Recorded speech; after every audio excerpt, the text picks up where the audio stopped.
The views and opinions expressed on this program do not reflect the company, owners, management, staff, clients, or partners.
It's Wednesday, the 5th day of November 2025. Welcome to Bermuda's Daily Talk Show. It's the Daily Hour brought to you by the BAC Group of Companies, Medical House Lenders, People's Pharmacy, and a big shout out to HSBC Bermuda for ensuring we can do this with you on a regular basis and pump through the radio airwaves on Hot 1075 with these most important community conversations. I'm Jamal Clarence Thomas Hartman, and she's Teray Tall. We've got Hey Odell coming up in a bit to bring you the latest in the news break. Hi, Teray. Hi, what was that? Clarence Thomas? Who called me that?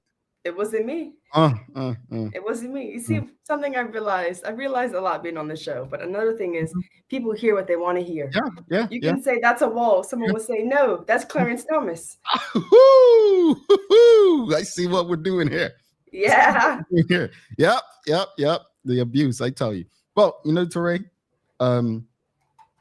I actually tried to stay up a little late last night too, because there was an election here in the United States, you know. A couple. Yeah. And I was very vulnerable with you all and spoke about my hypocrisy yesterday and told you all that I didn't even realize I was supposed to be participating in the election until Monday, right? Because they have elections every year in the United States. I mean, I thought that's next year, and then you had the president last year and all this stuff. It's just so much, right? Yes. No, I shouldn't be complaining because I think we do well to have some sort of fixed term thing going on in Bermuda, but that's another show. But anyway, there was some surprises last night. Well, I don't know if they were surprises because, Teray, you may feel that I think my experience in the Bermuda Progressive Labor Party shaped how I feel about politics. And what I mean by that is when the One Bermuda Alliance first won government, well, the only time they won government was in 2012. And during their term, I remember saying to people a lot, I hope the PLP wins the next election, and then after that, the OBA wins the next. I think that's the best way to keep politicians honest, right? I think back and forth. The longer anyone has political power, to me, the more things stay the same. There's just proof in that happening, or things not changing for all people, but for some people. So I'm encouraged when I see things like last night happen, especially since last year, the presidency was won on basically telling people that eggs are too high and we're going to bring the prices down. And a year later, people haven't experienced that. They haven't seen that. And so they chose in certain counties that Donald Trump won big in. The Democrats won big in last night throughout the United States. And it was encouraging to see for me as a person who is not affiliated with either party. Yeah. I mean, I think that's the beauty of it, right? An election is supposed to be an accountability check or a temperature check. I think it's fine if people are repeatedly elected, as long as they have reasons to be repeatedly elected.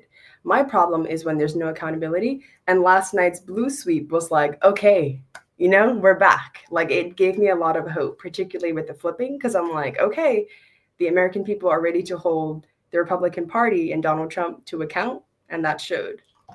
Yeah. We'll talk more about that. But greetings, everyone, and thanks for making this part of your daily routine a good one today as we welcome, we're coming local with politics. One Bermuda Alliance Member of Parliament, Dwayne Robinson, is coming on. We're going to be discussing the absentee voting.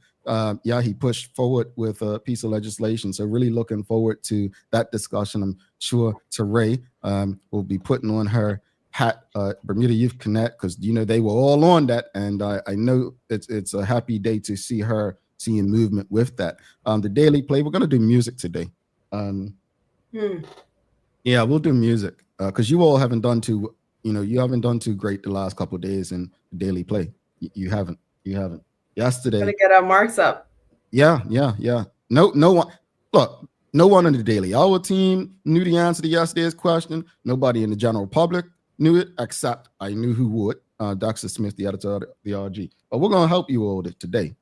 It's not Bermuda related. All right. So, anyway, folks, the survey. You've got 3 more days to complete the survey. Thank you all who have been on our website and completed our survey so far. You go to thedailyhour.com if you haven't.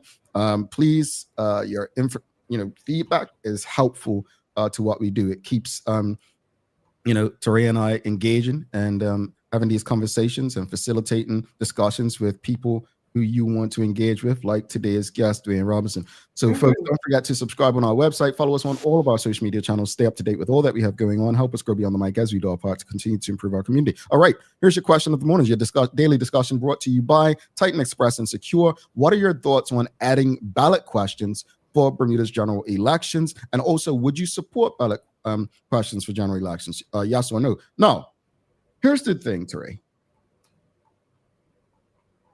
If I may give a little what this means and what it looks like. So I've been able to vote in the United States. This was my 3rd election yesterday, right? So I was able to vote in Florida for the governor, well, against the current government, but you get my point.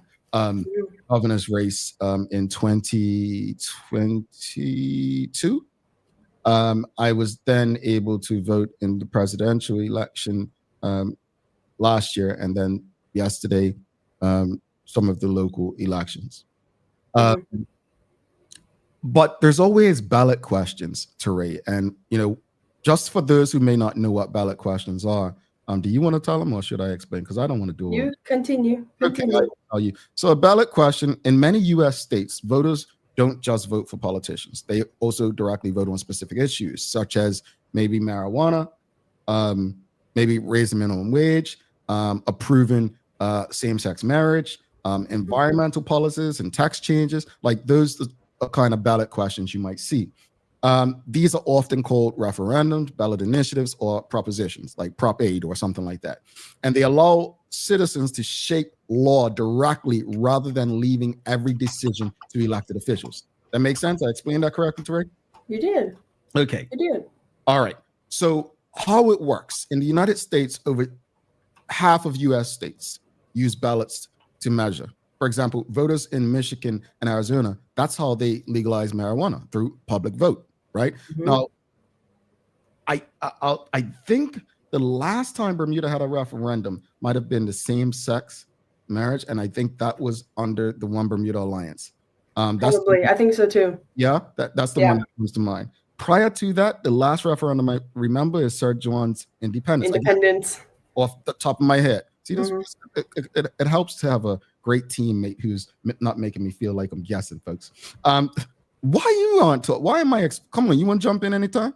No, I mean, you're still giving much needed context about ballot questions, right? And then I think we can get into the heart of it, but you have to tell us about ballot questions. Yeah, continue. Okay, outside the United States, Switzerland, other Caribbean nations, some like Bahamas, Barbados, they've held referendums on social and constitutional issues. Now, the votes are binding or advisory, dependent on a country's law, right? So we have to keep that in mind. So what could it mean for Bermuda? Well, it was during the OBA's term, we had the same-sex marriage referendum, as I mentioned.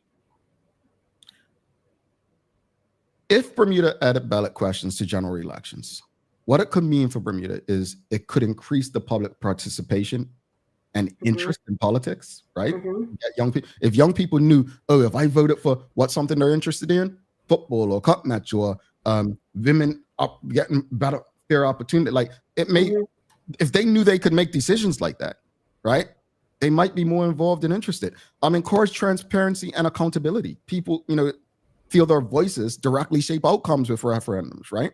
Reduce public frustration and slow government. That's a key in Bermuda. And it could also make elected officials more responsive. Now, what are the risks, Ray? Are there any risks? Like for me, There are. can I say, I might offend people with my risk that I'm thinking. But hey. Come on. Don't stop now. Well, here's my thing. You all know I've already said I'm not necessarily a big believer in democracy, because that just means every and anybody has a vote. And I'm just saying, when you see what happened in the United States, when everybody and anybody gets a vote, I know you all are saying, but your mouth is democracy. I've never told you I believed in democracy. Democracy means stupid people can vote.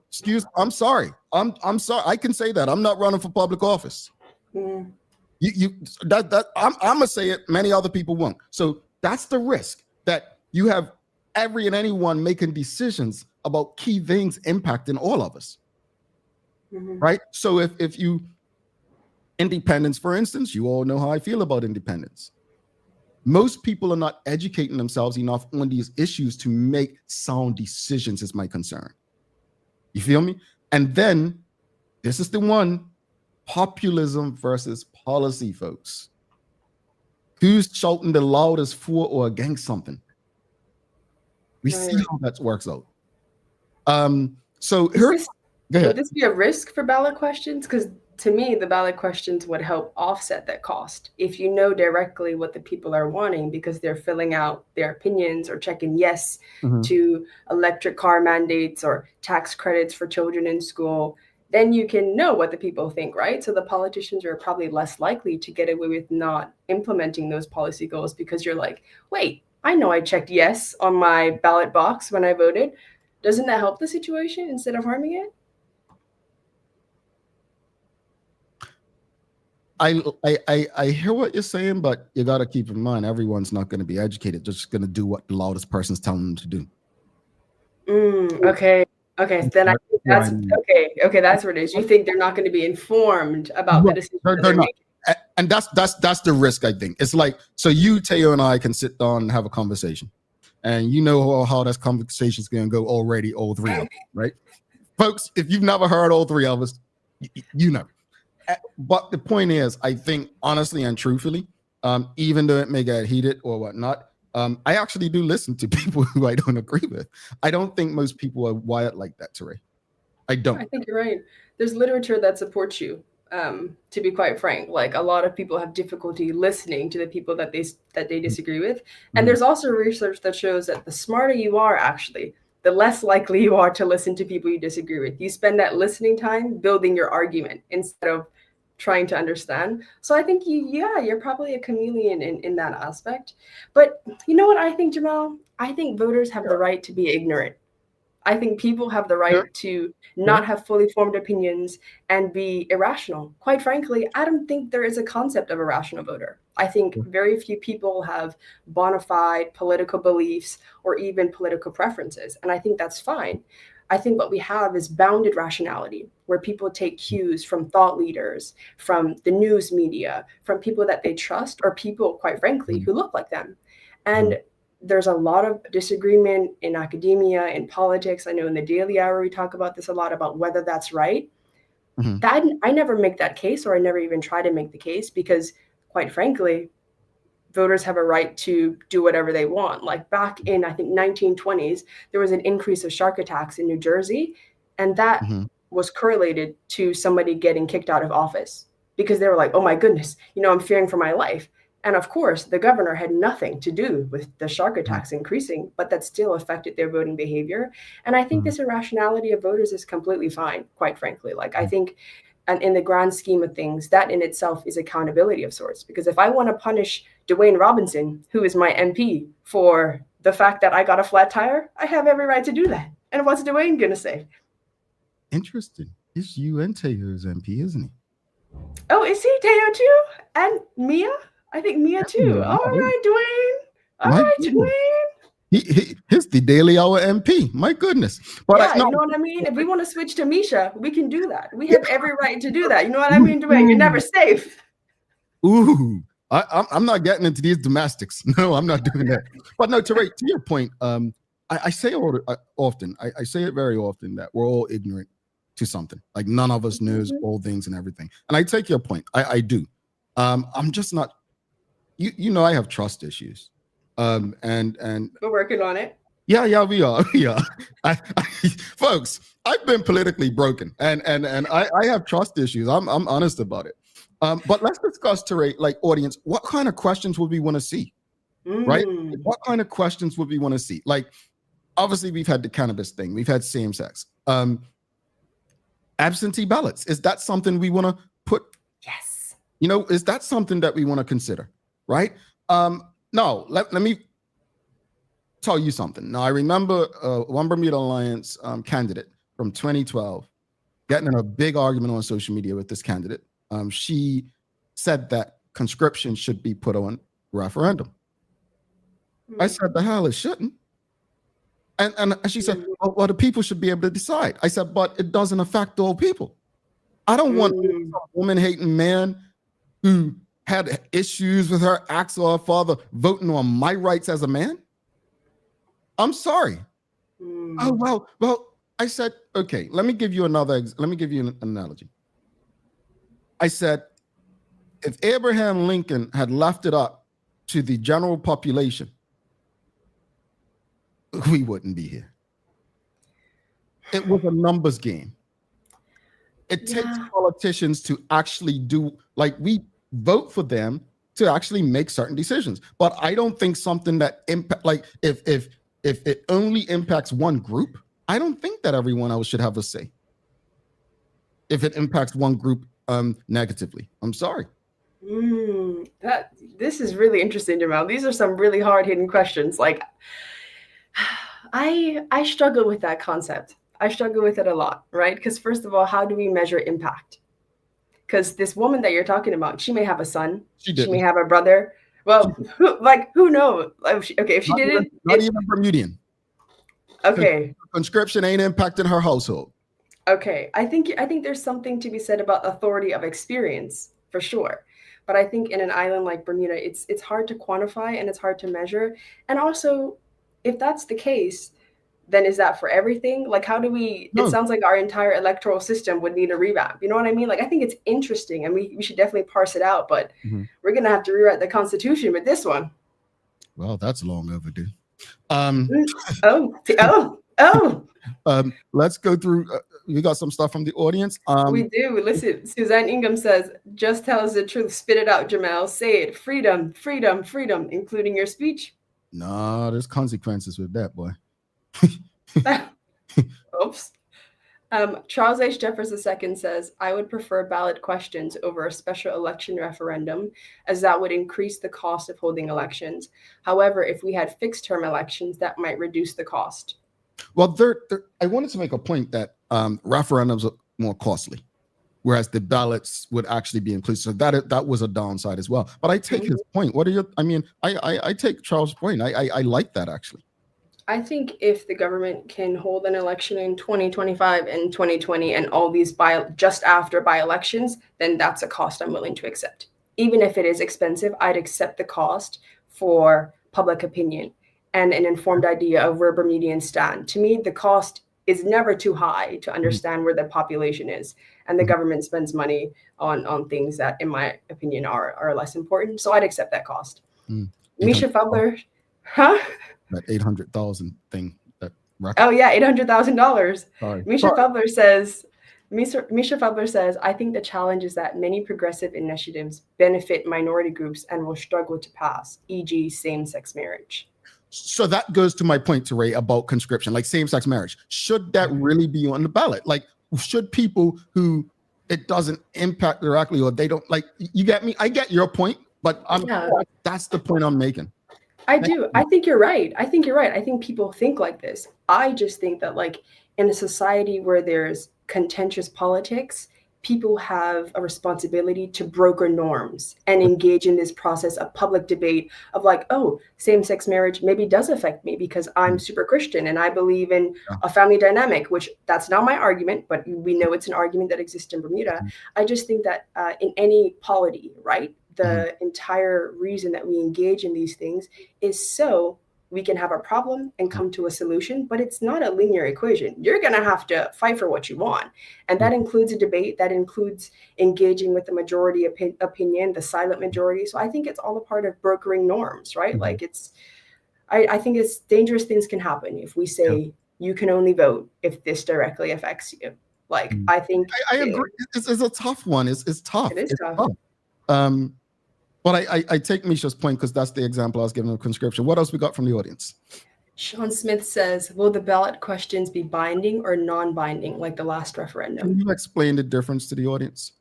This is where you're talking about with the legal, with the legal mechanisms. If something is binding, then it's legally enforceable, or it becomes into law or becomes a policy. But if it's non-binding, it can just it doesn't have that same material effect. It can just be, oh, we know that half of Bermuda is in favor of same-sex marriage, while the other half is not. A good example is Brexit. Was the Brexit referendum binding? Because I think once it passed, then it became, then they left. Was it? Let's see. I'll check. Yeah, okay, but that's a that one immediately came to mind.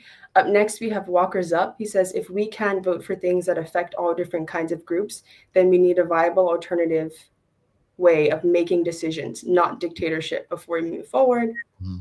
Renee Simmons says, Charles, I agree, and really all of these changes need to be thoroughly examined. Exactly. Like these are really, really interesting conversations because I mean, I agree with Misha, but I also think like we might get into dangerous territory. So it's really interesting. These are not easy problems to tackle. Brexit was it was politically binding. Yes. It was binding. Yeah, you're correct. Not sure what Rick Olson was talking about. He said, good points, Jamel. There are no easy answers. Just got to keep the faith up. Not sure what exactly. When you were talking about voters just being able to come to the ballot box uninformed. Okay. Got you. Again, just a yes or no, audience. This is your daily discussion brought to you by Titan Express and Secure. Real quickly, yes or no, would you support ballot questions for general elections? Yes or no? Teray, you're a yes or no? Yes. Yes. I'm a yes. Yes. Like do it tomorrow.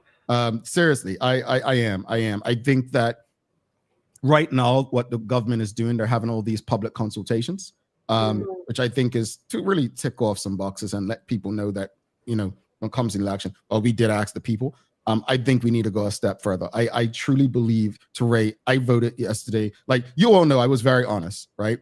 And as we said at the beginning of the show, it was a blue wave last night. It was, and again, I am that person where I highly disagree with Teray. I don't think anybody should be in politics all their life. I don't think it should be a career thing. I truly believe that we need to, no, that said, if we got something that's very, very good, I'll hate to see them leave, but this is where ushering in new people and what's they call it in the business world. When you bring somebody along, your successor, succession. Yeah, succession planning. I believe in that. I believe in keeping things relevant and rotating. No, I'm not saying vote for somebody else just because this person's been there a long time. We don't want to take those risks. I'm simply saying I appreciated how last night turned out. I'm not going to say I'm afraid, but I am concerned about what may happen with New York City, not because of who was elected, but because of who's angry about who was elected. Protect my city, protect my favorite city. But Jamal, I had a professor once who said, it doesn't matter how good somebody's doing in office. If they're running again, he's voting against them. He said his one law was he'd never vote for an incumbent. That's my thought, although I haven't done that necessarily. Like, I really do want to know who I'm voting for. Like, I do. I want to read about people. And although I gave myself very short time, I did kind of go down a rabbit hole on Monday night trying to figure stuff out.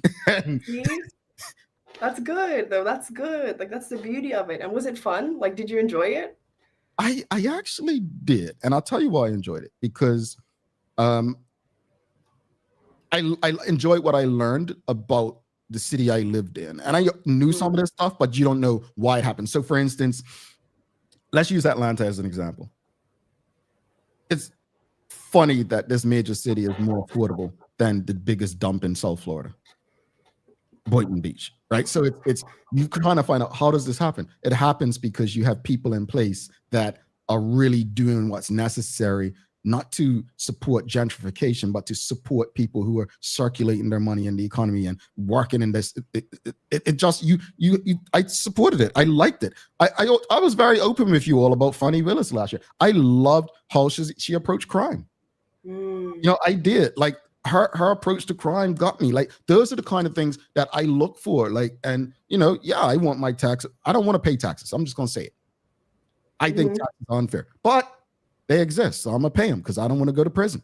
And also, you can't go to New York, especially if you're making over $1 million.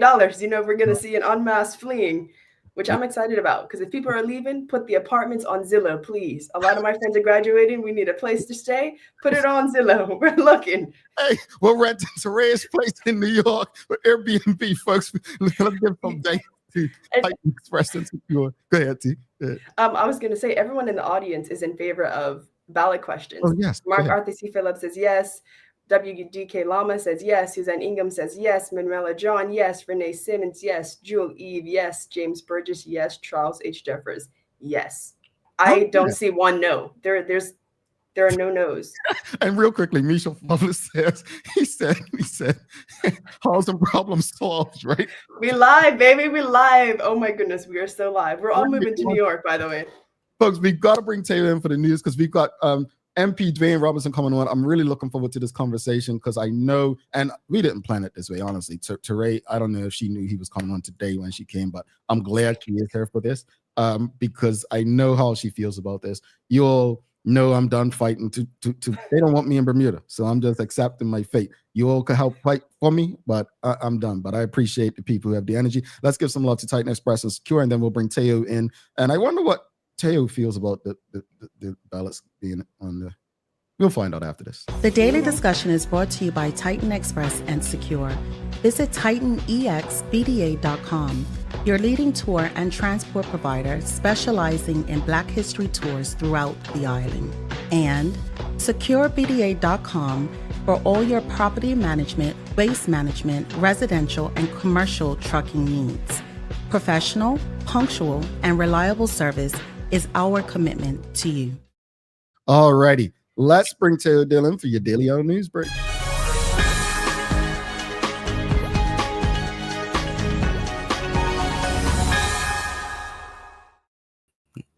Morning, fam. Morning, Jay. Morning, Teray. I am Teo Dill, and welcome to your TDH News Break, brought to you by our friends at Peoples, who want to remind you that wherever life takes you, Peoples is here when you need us. A familiar face, a caring hand, and a reminder that you matter. So I do have opinions. Who's shocked?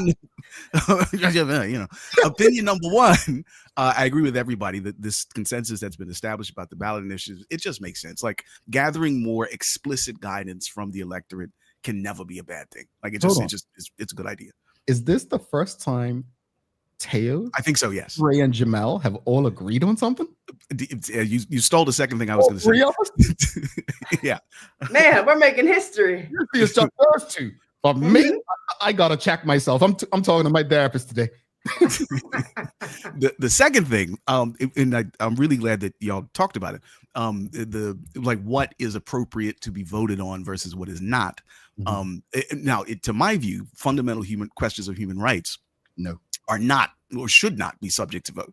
However, as Teray says, the power of human rights lies entirely in the public consensus around what they are and what they mean, right? So if you treat something as a human right that the community that is subject to it does not believe is a human right, then effectively it's not a human right, yeah. Because the community will not support its protection.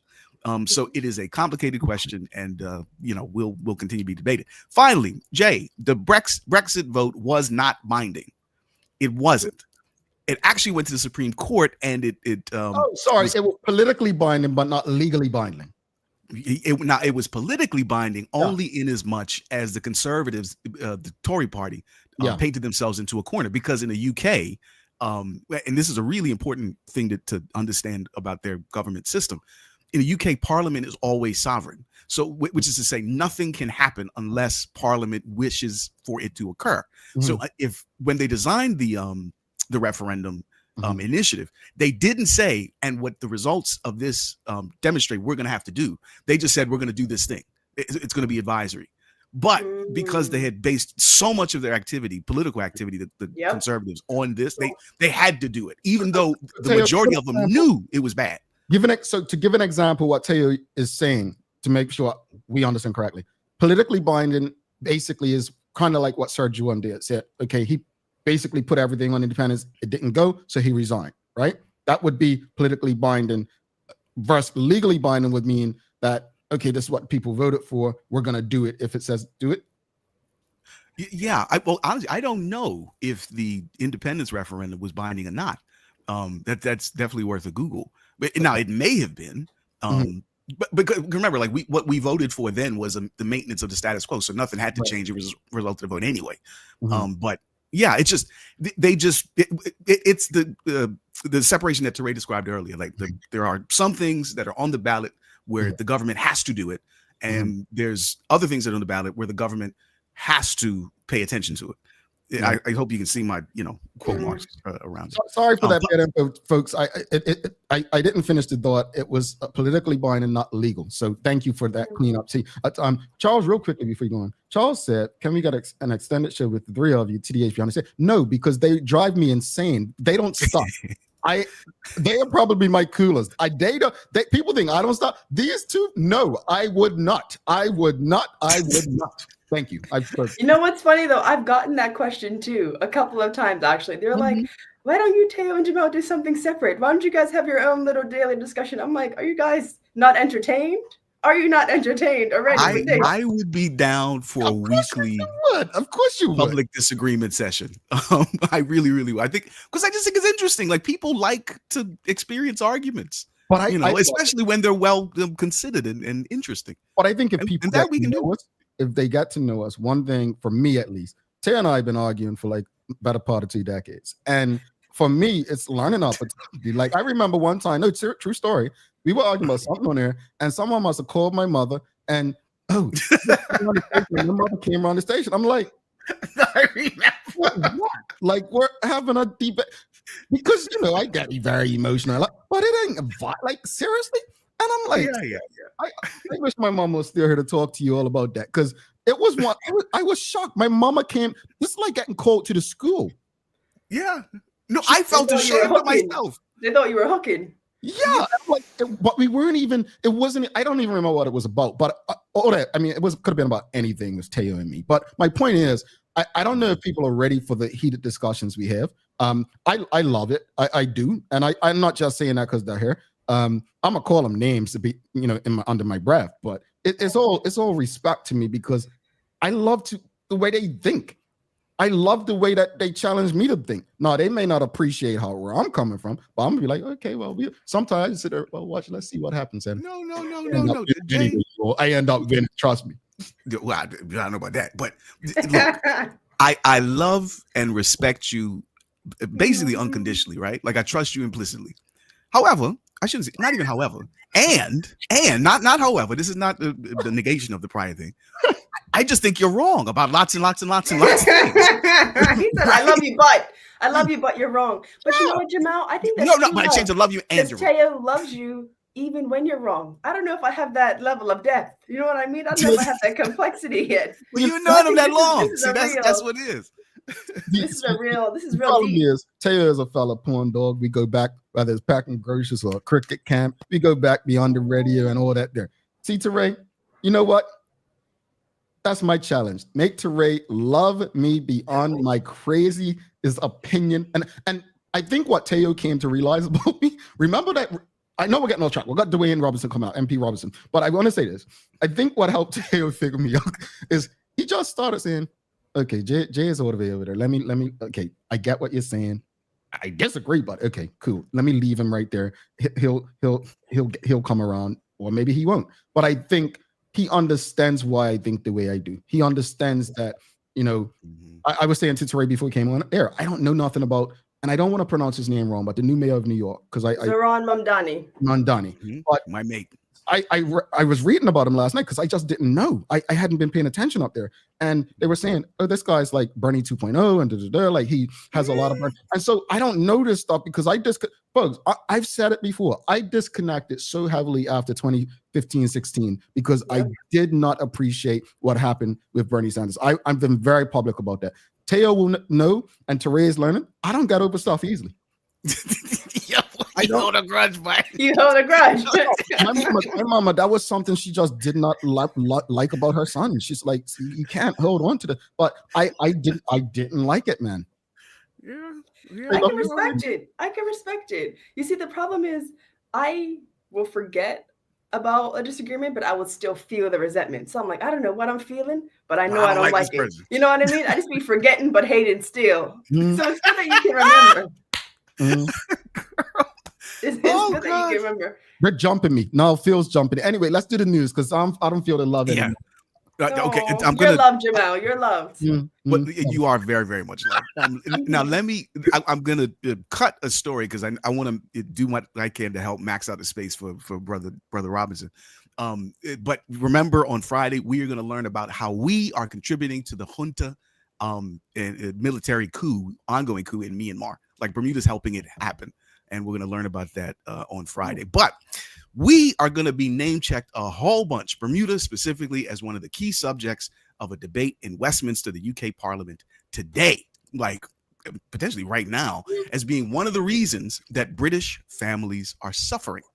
What I mean by that is Labour MP Phil Brickell is leading a debate in the UK Parliament where he's going to pressure the government to provide clarity on ministers' efforts to deal with financial secrecy in UK overseas territories, including most especially us here in Bermuda, saying, quote, financial secrecy in the OTs makes life so much tougher for hardworking families right across our nation. It's simply unacceptable, indeed morally indefensible, that we find ourselves in a situation where a number of British overseas territories continue to incorporate entities hiding behind the corporate veil of secrecy, all the while our constituents pay their taxes in good order. Second, I wish to briefly mention the corrosive impact this has on the social contract between British citizens and the state.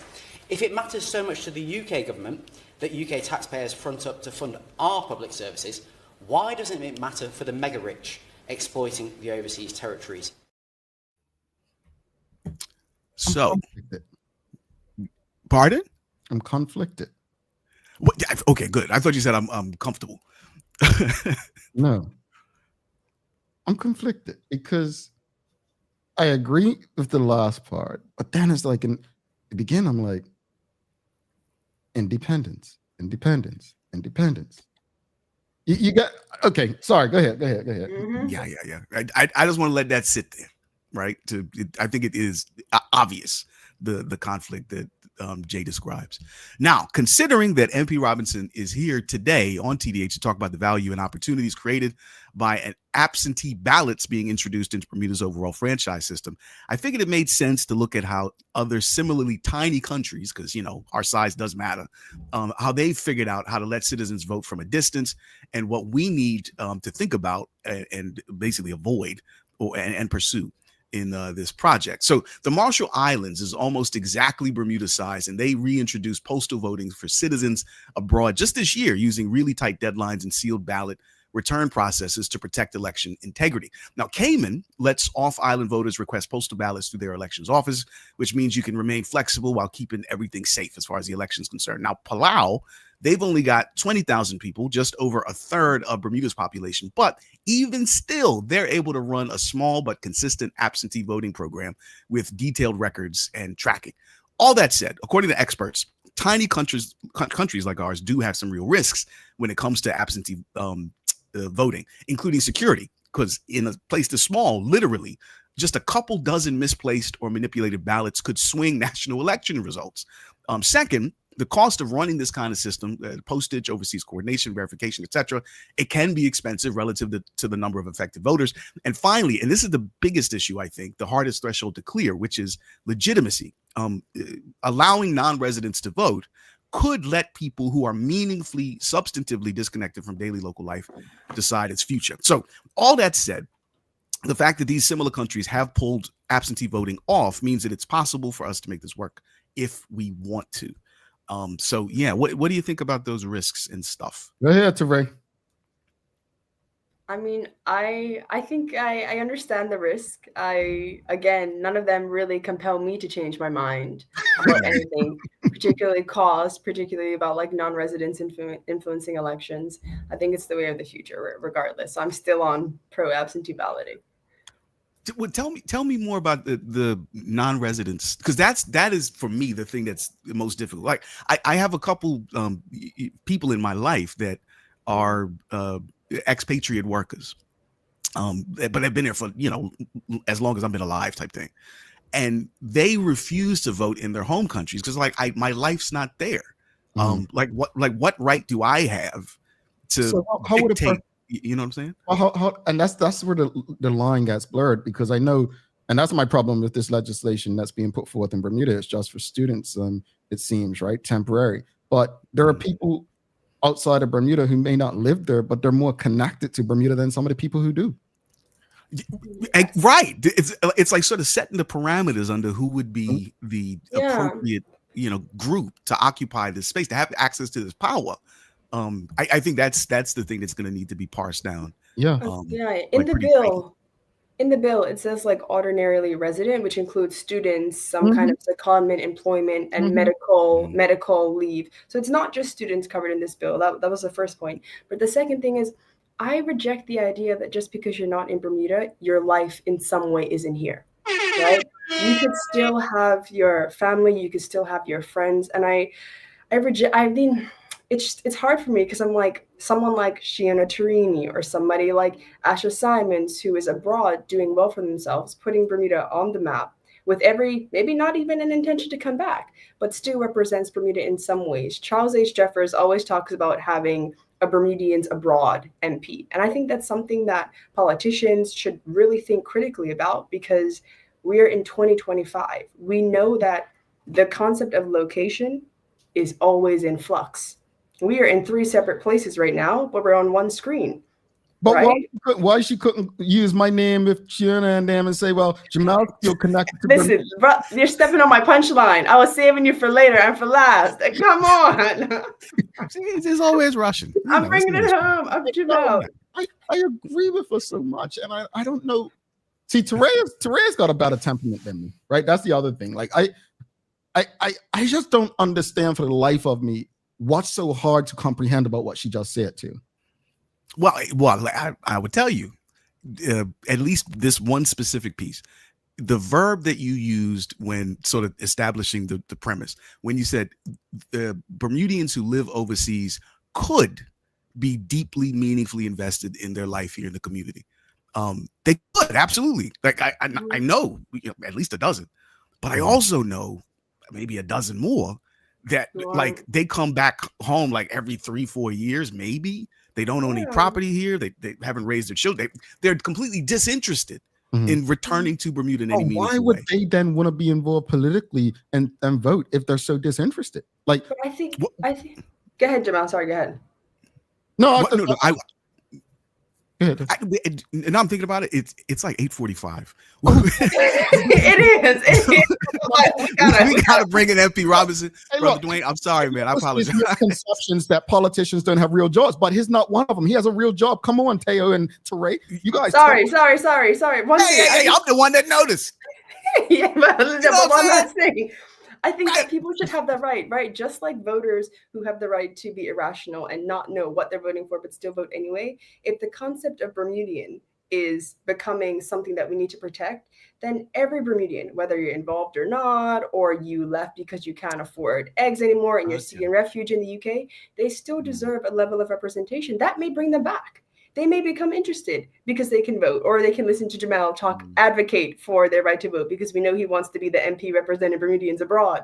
So like there's a way to kind of fix the problems with it, right? So, but I know we have to go, but longer conversation is definitely needed. For this. Yeah. No, that was a compelling argument, I think. I agree. Oh, so weather, quick. Yes. Sorry. Westerly high pressure is going to keep today mostly dry, clear, sunny, light breezes. Tomorrow morning, that's when things should change because the weak front will be sliding by to our north, bringing clouds and rain our way as we approach the weekend. All righty. T, what you got for us for what is it? Days of the year. Today is National Eat Healthy Day. Oh, so no French I fries. should probably remember that. Yeah. No French fries. Well, no, but you know what? Health is what you make it. To me, something healthy doesn't mean nutritious. It means it makes me feel good. So this like pound cake that I'm seeing to my left of me, that's healthy. I don't like. Girl, I don't look. Embrace the freedom that you've got, Teray, when it comes to what you put in your body because at your age, if you want to lose 10 pounds, enough. you could just like not drink soda for a week. But Hey. once you crack 40, I'm not getting to that one, but hey, Teray, enjoy the pound cake. But I guess since it's Eat Healthy Day, what's the healthiest thing you guys like to eat? What's the healthiest thing you like to eat, audience? What's the healthiest thing you like? It depends on what you mean by healthy. You know what I'm saying? Because like you could say it has the least impact on my least negative impact. I really like raw cucumber. Just Me cucumber. too. I love cucumber. You know what I do, delicious. Teo? I slice up the cucumber. I put a little bit of like seasonings on it, like grill, little salt, pepper, and like I drizzle some olive oil. That's one of my favorite snacks. Sliced cucumbers. Your Jamal. palate is respectable. You redeemed yourself over the codfish and potatoes thing. So first of all, I'm not the one who needs to be redeeming myself. Teo, it's you and Jamal. This is, I think, for cuisine, you and Jamal are on one side, and for politics, you and I are on the other side. Hold on. No. You both are a little sus. Pickles. Let's not start this. Pickles. All right. Teray puts pickles on her popcorn. She eats her popcorn with pickles, folks. Like I support that. I support that. Trader Joe's, and they now sell pickle popcorn. Teo, you have a wonderful day because I'm going to throw up my water that I'm just drinking. We'll talk to you soon. I take care of you. All right, there you go, folks. We're going to take a quick break. I'm so sorry. We're backed up. We're going to bring in MP Dwayne Robinson after this break. Very important conversation. Do not go anywhere. Stick with us. Take a look at our workwear for construction workers and tradesmen. Durable, stretchable in all the right places, and plenty of options for tools and accessories. Pair with our wide range of tough and comfortable footwear. You can't go wrong.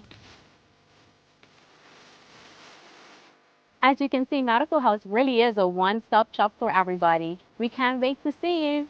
See it all at our new expanded location on Bakery Lane. Discover Drop It, your go-to grocery delivery.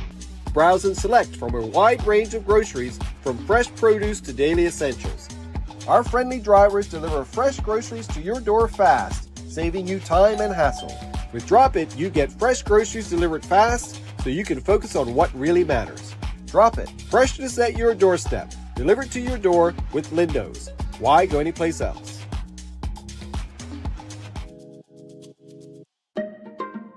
People's ACW, located at King Edward VII Memorial Hospital, carries over-the-counter medicines, toys, cards, and even toiletries. Our knowledgeable staff are there whether you're at emergency, visiting family, or a member of BHB staff, to show you our best even when you're feeling your worst. People's ACW, we're here for you.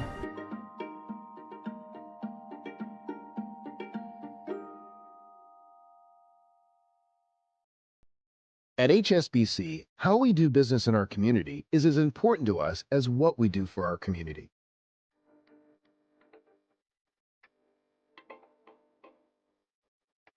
We are here at Hungry Bay with HSBC today. We're planted over 500 mangroves using 2 different methods. This work is very vital for our mangrove ecosystem and would not be possible without HSBC's generous support. I am super happy that we have a team here of colleagues helping us replant some of the mangroves.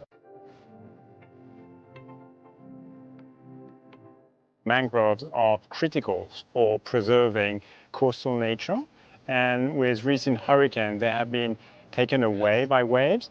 By replanting them, we are really helping nature be at its best.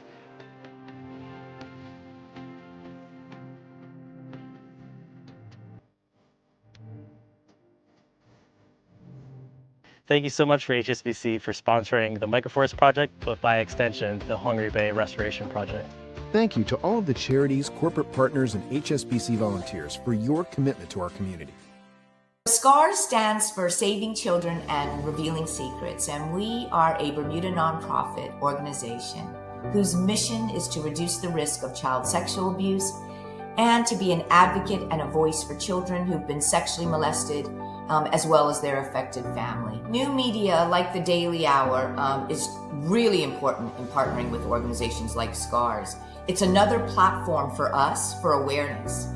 There can be no radio silence as it relates to child sexual abuse, and we need as many initiatives as we can get. We need to keep this message alive. In terms of us and the work that we do, live engagement is good because it allows the audience to ask questions, to make comments, even to provide us with encouragement and support. What I love about the live engagement when SCARS is being interviewed by Jamel is just this feeling of safety, this feeling that he gets it. He cares about children. It's a connection.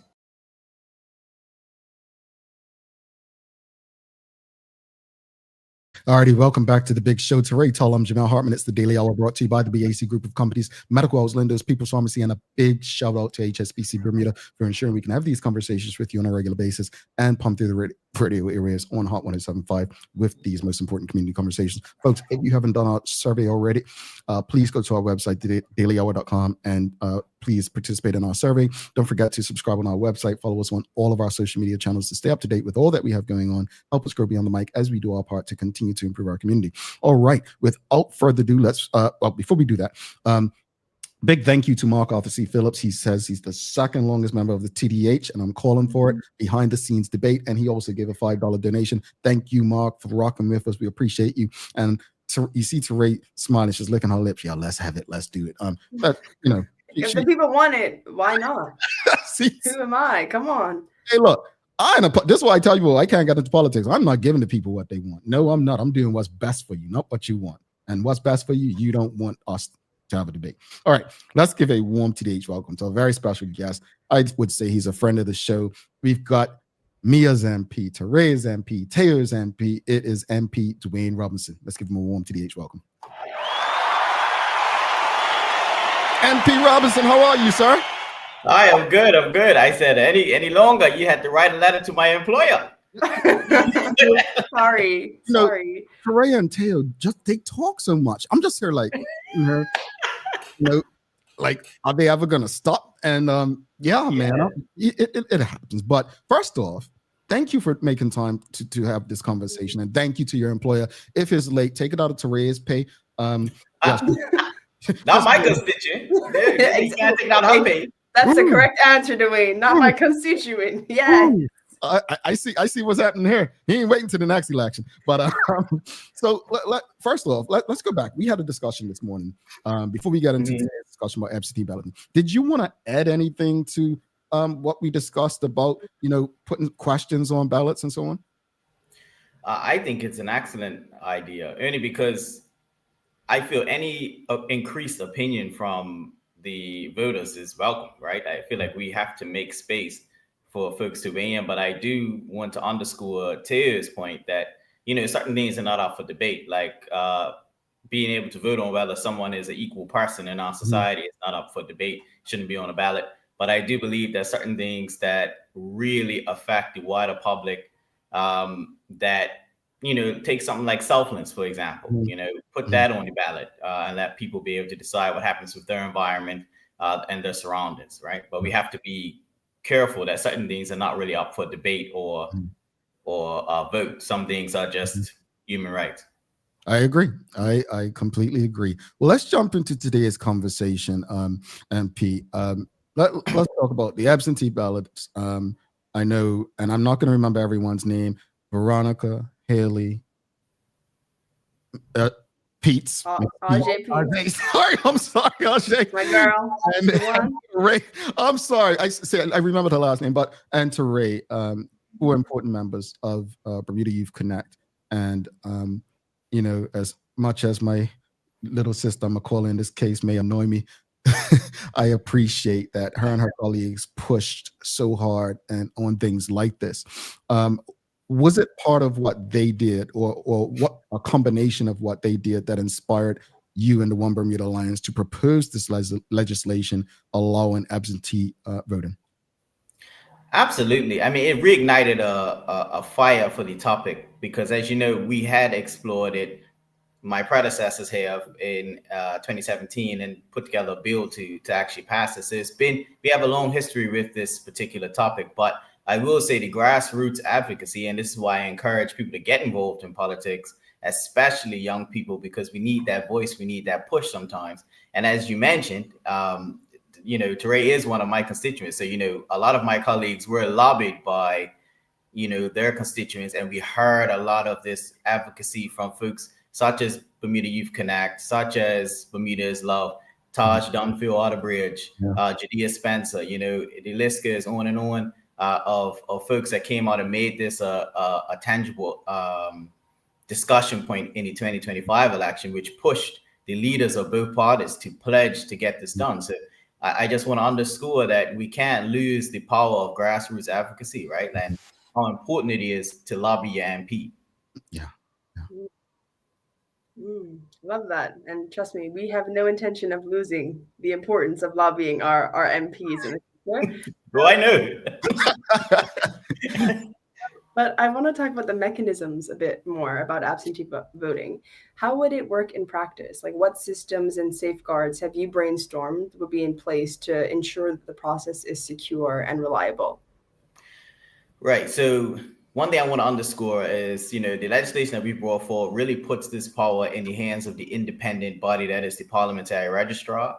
And the reason why that's the case is because we don't want a system endorsed by the OBA without buy-in from the PLP or vice versa.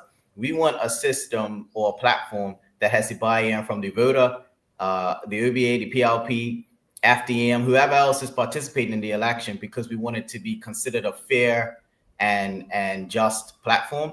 From my personal research and discussion with the parliamentary registrar, like mail-in ballots are very tricky for Bermuda. So I believe that the system would be electronic, and that platform would require folks to, write into the parliamentary registrar for her to have a similar registry that you have locally for international voters to be able to utilize this online platform. So that's kind of what we've arrived at for security purposes, and also to make sure that you don't get your ballot a week after the election, right? So once they send it off into the mail, it's not underneath the government or the parliamentary registrar's control. And the last thing we want is for a system to put onus on them, and then they have parts of it they can't actually control, and then they're blamed and held liable for that. Yeah, I know a lot of Americans have this complaint about the mail-in ballots, like the responsibility is on them to get their ballot in on time. So I know a lot of people would be happy to hear that. What were you hoping that absentee ballots do for civic engagement in Bermuda, and why do you believe expanding voting access to Bermudians who are overseas is so important for our democracy? I mean, we just had a bit of a back and forth about Bermudians abroad. What do you think? Well, the main thing is, number one, obviously, from the big fiery point is that we're excluding our young people from being able to vote, especially those who are overseas and getting educated. So our goal here is really to try and re-engage young people and Bermudians in general, because as you see, the engagement is at an all-time low across the board, not just for young people, but Bermudians are not turning out to vote. They're not turning out much political interest at this time. So that is incumbent on all of us, not just the government, but all elected officials, to say, how can we engage our voters to come out and show that our democracy is still strong? Because we're really approaching that fine line where the government who wins the election doesn't have a proper mandate. And that is really scary for our democracy, because you would hope that an elected government will be speaking for the majority of the people that exists, not the majority of people who voted, right? We, as a democracy, we really want to ensure that at least 60 to 70% of our voter base turns out to vote for us. So, and by for us, I mean for elected officials in general. So really, this is just a first step to show people, hey, you have advocated, you've shown interest in a topic.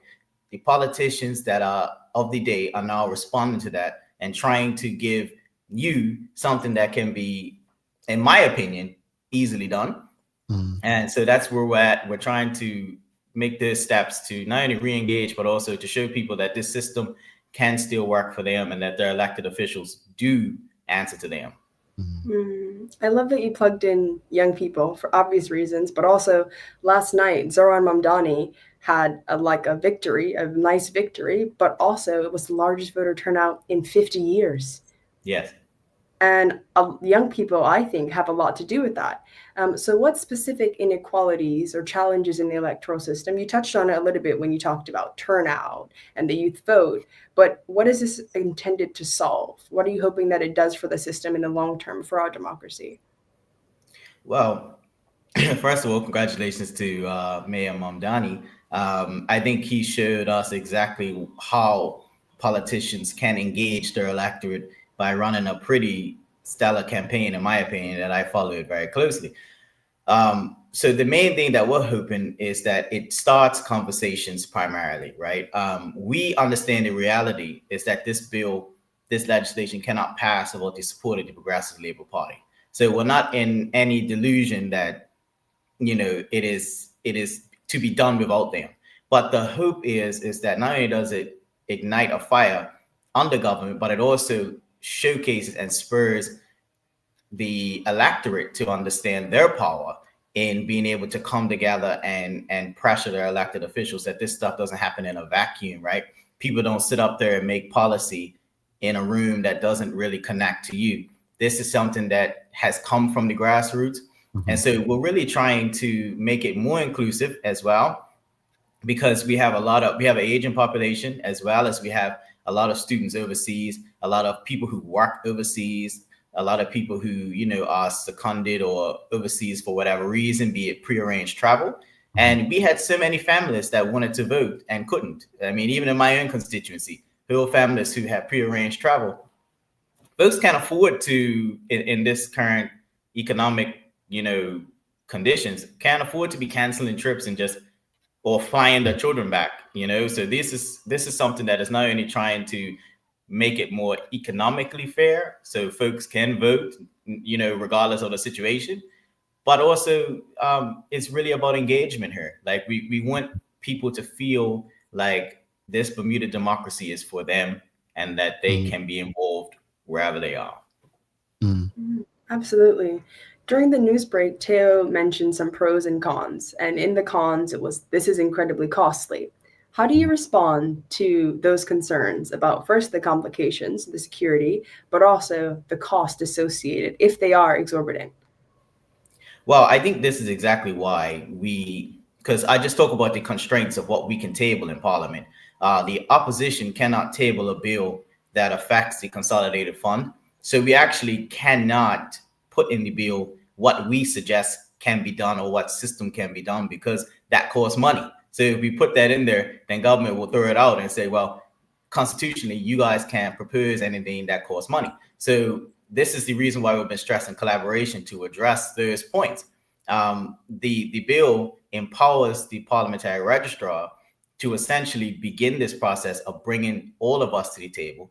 And how we envision it, it will lead to several, months or whatever duration of time is suitable for consultation, town halls, to address those issues. And when the system is decided by everyone involved, we know that those issues have been discussed and that those pros and cons have been weighed. And also to give people, some confidence in the security of it, because Bermuda does have a very, very secure voting system right now, and the integrity of our elections have never been questioned. Both sides actually capitulate fairly. Nobody challenges the outcome of the election, and that's how we want to keep it. So we don't want to introduce or rush anything that will undermine the integrity of our elections. So the consultative process should continue as the platform or the means of which absentee voting is done for Bermuda, that works for Bermuda. It should continue with, this passage of this bill. Yeah, absolutely. One last thing about young people, because we know that if young people want to get a degree, a bachelor's degree, they have to leave Bermuda, point blank, period. Correct. Do you think this proposal could help strengthen political engagement among young Bermudians overseas? Because while we all agree that young people being involved in politics is important, there is an underbelly of resentment and disengagement. That's a reality that we at Bermuda Youth Connect face. I know you face it. Jamel talks about it a lot. Do you think this is going to help, really and truly? I do. I think that the parliamentary registrar has signaled that they want to increase their engagement with the voting public and really engage them on their rights as voters and the system that they're in. I believe that if you have an absentee voting registration or registry where you literally have a list of young people who are saying, hey, I'm interested in politics because I've been out of my way to register to vote absentee, why can't you use that list to engage directly with young people to give them information on the election, the electoral process, their right to vote, how their impact is. So now you have a list of people who you can directly speak to give updates and different things like that. I think that it will help form that, connection with our diaspora that's overseas who are still watching and feel like, hey, I'm not gonna be able to make it back to vote, but I care about what happens. I don't believe that this absentee voting will really capture folks who just don't care. I think it's really going to capture and hopefully ignite a care in people who want to be connected to Bermuda and still have some stake here, whether it be family, friends, house, whatever. Let's go to the audience. And audience, if you have any questions or comments for MP Robinson, please send them through. We'll get through as many as possible. Charles H. Jeffs II, he says, would MP Robinson support a binding referendum on this and other election reform ideas? I believe this would remove the politics from it all. I would. I mean, obviously, we've tabled this bill, but what I have heard from the Progressive Labour Party is that they're looking to do wider electoral reforms. What the OBA is suggesting is like, this is a low-hanging fruit that we know people want, that people have suggested, and we've heard it from all corners of society, young, old, black, white, whatever you want to call it, and everyone has kind of come together on this particular absentee voting. But there's no reason why the government can't come forward with their supposed and proposed wider reforms and take it to the people in a referendum. Okay. We've got some more from the audience. Michael Daniels, he's asking what percentage of the nuts and bolts required to make this happen can be done by the OBA? So this is a good question. Unfortunately, based on our system, and this is why, the Hill Rush criticism was very interesting to me, because everything that the opposition does, the government is given a heads up on. I mean, we have to submit our parliamentary questions 2 weeks in advance. We have to, table bills in advance. We tabled this. It's been almost a month, maybe even 2 months, I believe, that this has been out, or a month and a half, for them to be able to, look over and digest. The nuts and bolts of what the OBA can do is only to table the framework and to vote on it. The constitutional powers of setting a budget, setting the timeline, setting the method of which it will be done in legislation lies solely with the government. That's why we've asked them to come forward and to bring amendments, not just to be nice, but also because if we want to make the bill workable, it's certain things that by law they must add to it in order for it to pass. All right. Teray, you got anything?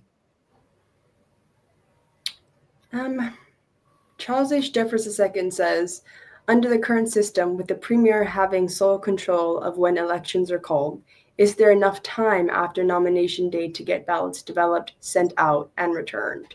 This is another mechanism question. Yeah, I think that at the end of the day, even though he can call or dissolve parliament, or call an election, the governor still reserves kind of the right to deliberate and to set the date of the election, along with consultation and collaboration with the premier. So if this system did come into play, I would assume that time would be allotted during those deliberations for absentee voting to be taken into consideration. Now, obviously, with absentee voting, once the system is decided by a collaborative process of all the parties, the voter and the parliamentary registrar, which answers to the governor, I believe that there will have to be other tweaks to legislation after that to make sure that this is done correctly. And that may be one of them. Mm-hmm. Another really interesting one. Amari Simon says, do you think the PLP wants you to withdraw the bill because they want the credit? Absolutely. I do believe that it is just Westminster policy. Even take the PLP out of it. It is Westminster mentality that government will rarely ever want to support or pass an opposition bill, simply because in the Westminster sort of system, it feels like you're empowering your opponent, right?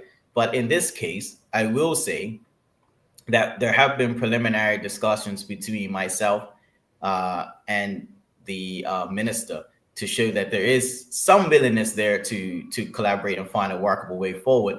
But I think that in Westminster, sometimes the fireworks kind of take precedent.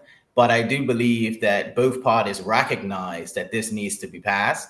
And so I think it's more like a chicken and an egg sort of situation, like who the government wants to make sure that this is done based on their manifesto and whatever their legislative plans are, which, again, haven't been fully shared with us or the public. Mm-hmm. Anything else you got, T, from the audience? Nothing from the audience, I think. Okay. Michael Daniels, last one from the audience. Can the OBA make informed suggestions that would not have them overset their abilities? So I'm trying to decipher that. By informed suggestions, do you mean, are we not going to table legislation without consultation? I mean, for us, on this particular bill, we did internal consultation and we've consulted with a lot of our members, a lot of the public, a lot of groups. And I mean, this is something that I think the public actually consulted the politicians on versus it being the other way around, where politicians are usually bringing the consultation to the public.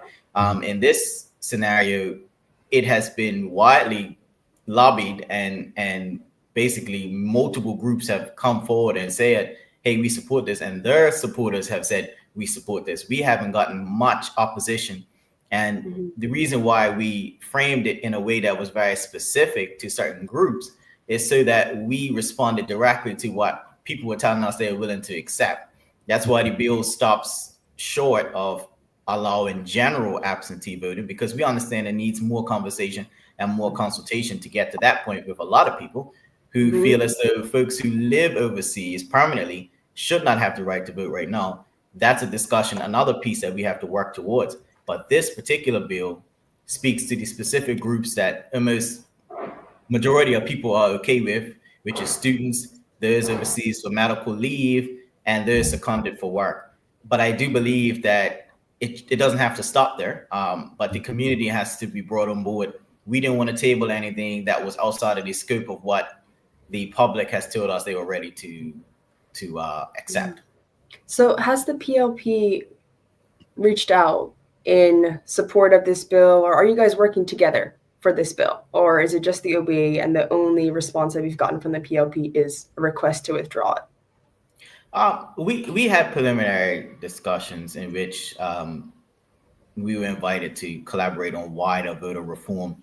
And I know that my leader is deliberating on that. I don't believe that the OBA is prepared, though, to be tied to all of government's suggested reforms, because we don't exactly know the nuts and bolts of what they're trying to bring forward. So to tie ourselves to it kind of gives up the opposition's main tool, which is our voice, right? I mean, at the end of the day, all we can do is advocate, speak up, and present alternative vision. If we go into talks about wider reforms and get tied to whatever government's policy is, it may neuter our ability to critique and to go through things as effective as we might like. And also it runs the risk of us being tied to whatever they're putting forth, and it might fall apart if we don't agree, right?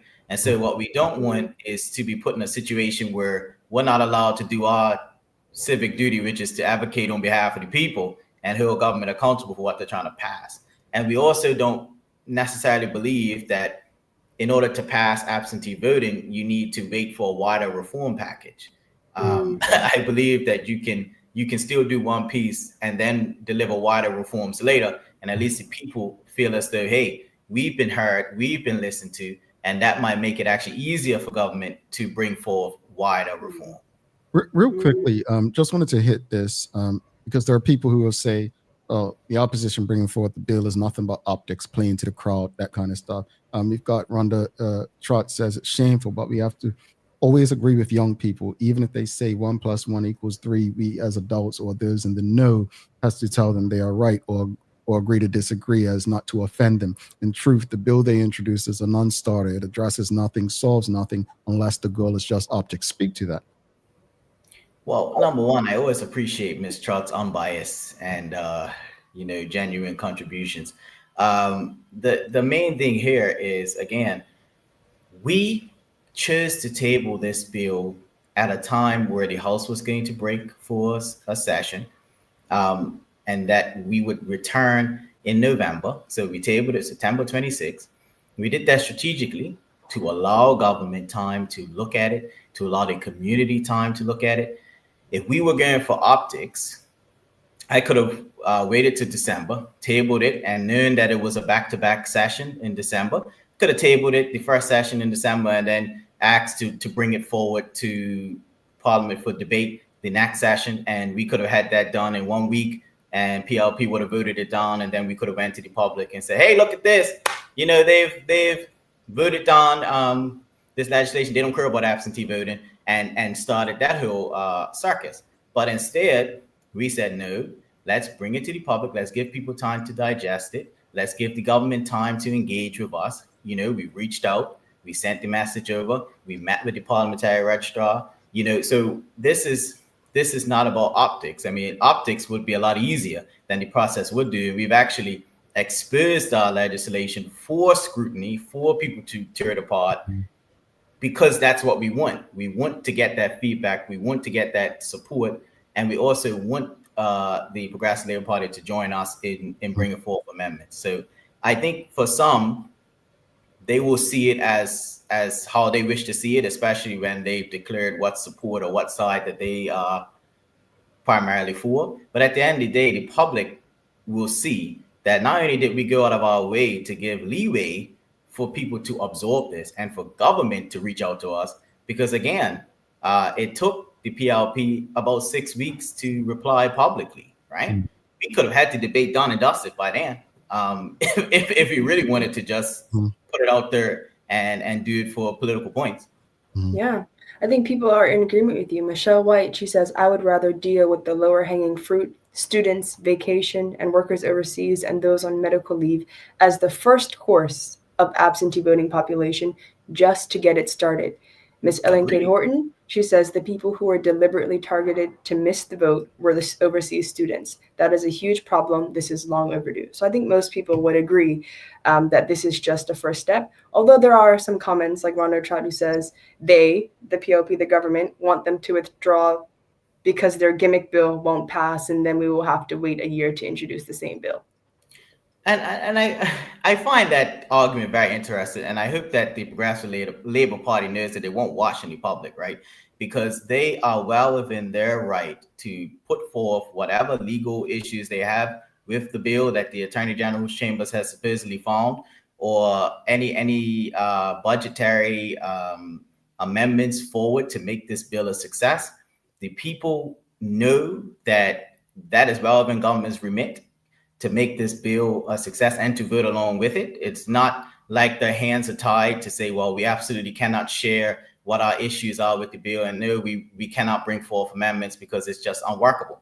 That is unfortunately just, it is political bluster, and it is giving a talking point to soften the blow when they eventually have to vote it down based on sheer voting down opposition bills. And I reject the premise that any bill tabled by the opposition is a gimmick, because again, we have two choices. we can either allow the constraints of the Constitution to say, well, we just won't table anything because everything requires money. What doesn't require money? So we're not going to sit by and say we're not tabling our ideas because the Constitution says we can't bring forward money. It's up to the government to say, hey, this is something that everybody wants. We can get on board with that. Here's the legal issues, section this, section that. Here's our amendments, and let it pass. Let's go. Dwayne, one more thing before we go to the audience. What can young people and Bermudians who are listening and hearing you say, listen, this may not pass because of political bluster or gamesmanship, what can they do to lobby and prevent that from happening? To put pressure on you as the OBA and the PLP to come together collaboratively and make this bill a success? Well, I think first of all, the main thing would be to, make sure that you have an organized voice that speaks to the government to urge them to bring forth amendments to make this bill pass, but also to sign a petition. I think it was headed up by True Morris. True Morris. Yes. So Mr. Morris has a petition, and we can run those numbers up to show that there's a strong support for this. But the main thing is to make your voices heard. I think we did a great job getting to this point. I think folks have been vocal. And I think in Bermuda, unfortunately, we have so much things going on that vocal level dies down as the point has been made. But I think it's time to turn that volume back up because at the end of the day, MPs, no matter which party band they're under, answer to the public. And if the public is making his voice heard that, look, if you MPs are not going to pass this bill, you're not working in my best interest. I think that sends a great signal to the Progressive Labour Party that, hey, maybe we need to come to the table and actually put forth some amendments to get this done, or we may be punished for it. And I think sometimes that's how it has to be. Yeah. Former Senator Ariana Hudson over on LinkedIn says the government spoke to absentee voting. What's the strategy behind expanding the category? So the strategy behind expanding the category was just to encompass the reality of the fact that so many people that were not students also lost the ability to vote in the 2025 election simply because of prearranged travel or medical leave. So we tested those categories and we found that majority of Bermudians accepted, those categories in addition to absentee voting for students. And it's also a cost factor, right? So I think it was mentioned earlier in the discussion here in the Daily Hour, the cost for a small jurisdiction to do that. So we wanted to kind of make sure we encompassed a bit more numbers than just the overseas students to make it more viable and more, bang for your buck instead of, potentially it could be 2,000, 4,000 students. Now we've inflated that number by capturing two categories that Bermudians are okay with and approve of. And hopefully that makes it more fiscally prudent and appealing to not only government, but also to the parliamentary registrar, who at the end of the day has to manage that budget independently. Going a bit further on to Ray's last question about what can people do, because it's sounding kind of shutdownish, like what's happening in the US right now. Just that, it's not really impacting people's everyday, but it seems like a stalemate, right? So what's next? Where do we go from here?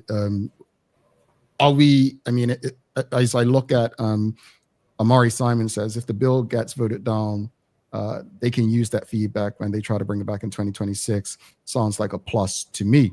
But where do we go now? Like, what should people expect the next steps to be with this?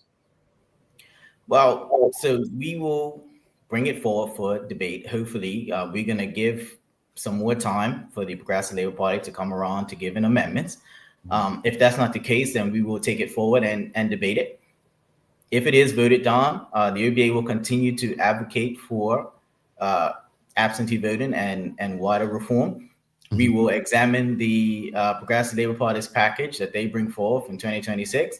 And if it is in the best interest of Bermudians and the public feels that these voter reforms are suitable, then we will actually vote in support of those reforms to make sure that our parliamentary system is fair and more inclusive for everyone.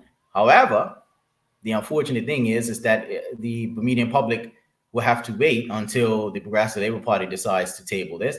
And the reason why we even brought this forward it's because the political realities is that the PLP is going into a leadership contest in 2026, a month after the minister's proposed date to bring this forward. We have no idea whether or not the new leader will continue their current scheme when it comes to voting reform. Yes, they will be bound by their platform, but it doesn't mean it will look the exact same, or will we have the exact same minister carrying it through? We don't know. Cabinet may change along with leaders. And we also know that in Westminster, a leader wants their own mandate. So naturally, the new leader may not want to skirt by on the victory won by the Premier David Burt, but may want their own 5 years. So if we don't get it done by September 2026, and we end up in an early election, people will be disenfranchised again, and we will be right back to square one. So that's what the OBA is trying to avoid by saying, let's do it now, right, for absentee voting, and then we can handle wider reforms afterwards when you guys have the country has a new leader and potentially a new cabinet. One of the biggest slaps in the face I've seen in the year 2025 was on a Monday. Bermuda Youth Connect were having a public conversation with the Premier. And on the Tuesday, he called an election.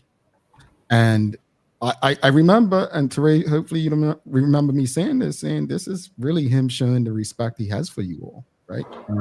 And I believe I said that to her afterwards, because I felt for these young people who were, I was there at their age. Like, I was very invested. I was a bit more in the parties and so on. But when that happened, MP Robinson, what was it sympathy, or was it, you know what, if I get voted in, I'm making this a priority? Because this is all within 1 year. This is all within the last 9 months, right? What was your thought when that happened? And did that kind of make you feel like, you know what, I'm the MP probably closest in age to these young people. I feel I have to take the lead on this? Because to me, that was one of the biggest political slaps in the face I've seen this year. Absolutely. It definitely made it. It was already really on my radar as somebody who is a bit closer in age and obviously gets a lot of Twitter messages, DMs about, oh, I can't vote again. I mean, I heard it in the 2021 as well, especially during the COVID pandemic, where, you know, a lot of people were making various changes to their life, whereas they were allowed to do a lot of things online. I did agree with you, Jamal, that it showed a huge disrespect to the young voter. And I do believe that since that election, the PLP has done everything it can to try to appeal to that voter base in which they offended. But this is the OBA saying, okay, well, if you're trying to appeal to this voter demographic, why not let's come together and pass this so that you can really show them that their voice and their vote matters. And unfortunately, you know, Westminster has conditioned folks that it is a numbers game as far as elections, right? And they rolled the dice to say they have the numbers and that they were willing to exclude young people from being able to vote because they had the numbers to win the election in their estimation, and they were correct. Now it is on the onus is now on the young people to say, well, we can't just fade into the background. We can't just be silent until the next election comes. We need to make sure that disrespect is never forgotten.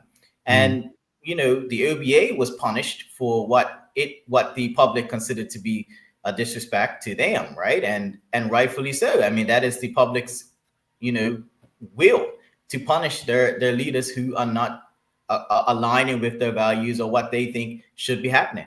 However, I do feel like the community does give a lot of passes to the Progressive Labour Party when it comes to disrespecting them and being unaligned with what they wish to see happen. And I also think that the Progressive Labour Party has done a great job of presenting itself as the underdog in the press, as they are the ones who are, you know, downtrodden or, you know, representing those who are disenfranchised. But I mean, the newsflash is I'm 31 years old, and for the majority of my life, they have been government.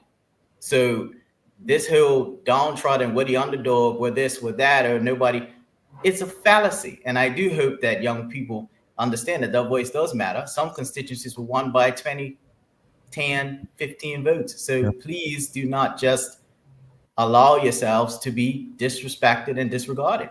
I made my face like that because I honestly keep forgetting how young you are, brother. And it's not a sign of disrespect. It's actually respect, because at 31, you have shown that you have a political desire to really want to make a difference politically. So, props to you.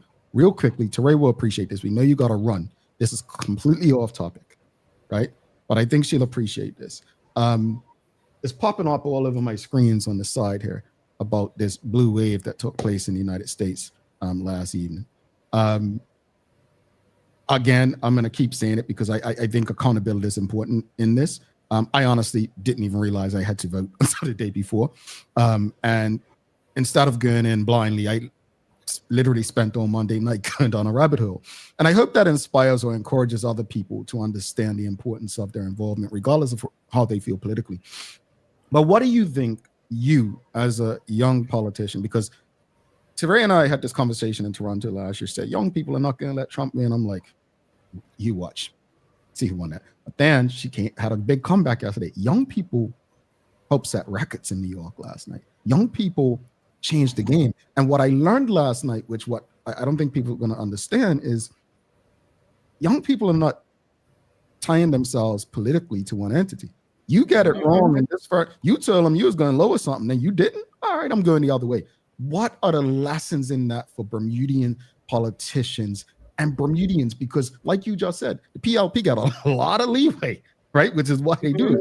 But what's the lesson in this that we see happening? Because I expect another blue wave next year. Me too. I think the lesson is that we, as politicians, have to make sure that we appear in forums that not only speak to one demographic, but that we make sure that we're available to all demographics and all age groups. Because I mean, if anything you can take from the blue wave is that the Democrats learned from their mistakes in the general election. And I think a lot of people believe that the Democrats had the young progressive vote very locked down. And in most cases they do, but getting them to turn out was the issue. And whereas you had the young conservatives who did turn out in large numbers to elect Donald Trump. So I do believe that young people are very values based, right? They will only show interest or turn out for things that they feel align with their core values, or is something that they feel will benefit their lives. And I feel like in the older generation, not to generalize, because obviously there's a lot of folks who don't fit that mold, but in the older generation, what you generally see is that they are more inclined to vote for a party that represents something in their mind, even if the party no longer is that, right?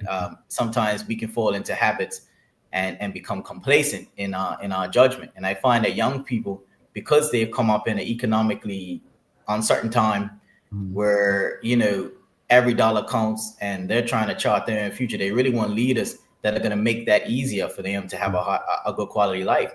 And I feel as though that is the lesson for us as the One Bermuda Alliance.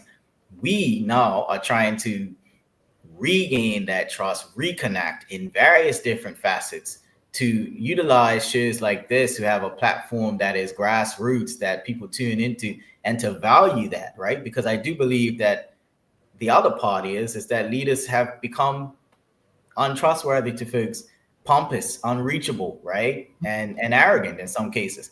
And I think what folks are looking for right now is humility and someone who's going to say, look, this is my 5-point plan.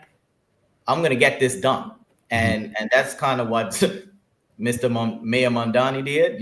He said, hey, I'm going to freeze rent. You know what I mean? And young people are like, hey, that's my guy. And I do believe that in Bermuda, it's unfortunately a lot of policies are geared towards the people that vote. And the folks that tend to vote in Bermuda are of an older demographic.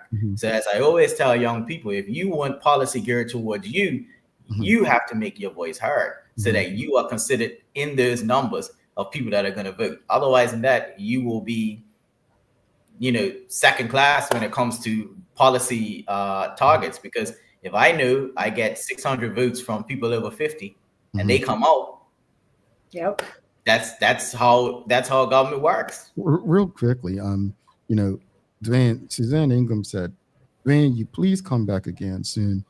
Pretty please. You're one of the good guys in politics. And then Ms. Ellen Kate says, Suzanne, I agree. And I share that because you mentioned coming on shows like this and grassroots. And I'm not trying to put Dwayne on the spot or do anything. I'm just going to say this since it's here and person's probably tuning in. Mr. Robert King, as the leader of the One Bermuda Alliance, he may not be talking to you, but I'm talking to you.